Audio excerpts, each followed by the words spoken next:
there. He's going to lose SCVs all day to that. As mortar turrets again going down, really just harassing this main. He had this expansion in the middle of nowhere down the bottom here, and it is now mining. He's going to mule it up down there, so he's going to have some minerals. But this starport's only 100 health left. I think he's completely forgot about it.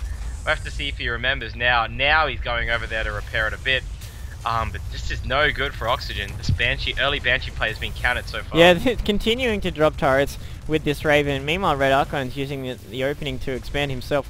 Interesting that RedArchon opens with that same macro build, but choosing to expand very late as opposed to quite early in the other games, and using that opportunity to try and do as much damage as possible. This Banshee, once again, getting into RedArchon's base, doing a bunch of kills, but there's this missile turret. He can only really do damage on the edges right here, while RedArchon just continues to commit to this attack. This Contain with this Barracks and Raven Spotter has shut down mining at his main. He's got this mining going at his hidden expansion, but RedArchon is going to be suspicious, especially with this continued production. I imagine he's going to start scouting for that shortly, and we're seeing Oxygen right against the wall right now. This siege tank taking damage from the siege tanks on the ground. There's a really nice contain. These Vikings trying to go to work.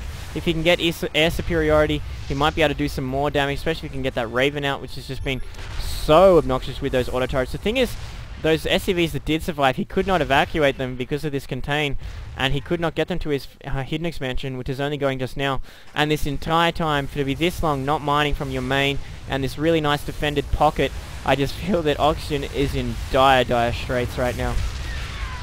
It's amazing to see, just checking the income tab, somehow then it's actually not that big of a difference. You would imagine the way it is that it would be a huge advantage to RedArchon, and it still is, because he did shut down this expansion, but having his hidden expansion really paid a lot of dividends there for Oxygen. He is able to mine. If he didn't, it would have been game over already, as these Vikings are now just having another battle in the air, as the actual SCVs are able to repair their own Viking. Now, actually, RedArchon's going to move into the base here. He's going to move in with all these siege tanks. Going to take care of it right now if he can. He's not sieging up just yet, though.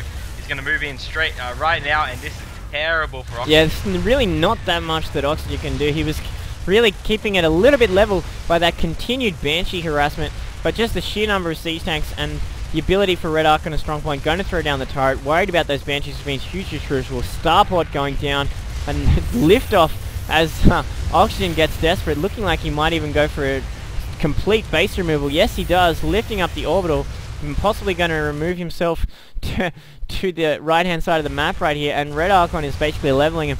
Again, this is for a basically huge place in the final. Trip to America on the line, as well as a guaranteed extra 1,000, possible shot at 3,000 US dollars. I would not surprise to see Oxygen fighting this out to the bitter end, trying anything he can, sending some Banshees to the main, trying desperately, not thinking he's going to be able to close right there, but he may be able to land and walk in. He's going to try that, continuing to harass his main, going to work on this engineering bay. We are seeing those Vikings running into the probe line, trying to rack up some kills, knocking out a few SCVs. RedArchon landing his own Vikings and bringing some Marines in to try and deal with this Viking harassment. Oxygen going to be forced to land right there. This Vikings finally being worked on by RedArchon's Vikings, getting nice repairs off on his own Vikings. 2 kills though, so he's able to do a little bit of damage, but nothing that's going to really bring him back in this game. The orbital is burning now, so his house is going to burn down by the looks of things, unless he can get a repair off. And right now, RedArchon is in dominant shape, and unless there's some kind of miraculous micro with this starport that's going to burn down, you are going to burn down, starport. Sorry, you are gone. But right now, this orbital's command is an endangered species. I don't think these Vikings are going to keep it up. It is burning down as well. Everything is burning down right here, so I think this could be the death blow for Oxygen. Everything must go. The problem that Oxygen has right now is he is really supply blocked. He has to build a bunch of these supply depots back at his base, and not even putting these SCVs back on minerals. They're actually just hanging out down the bottom. So a bit of under the pressure there. He's completely forgotten about 3 SCVs, as these Marines now pushing in, going to take out this factory now. These Vikings going to really dominate this air right now.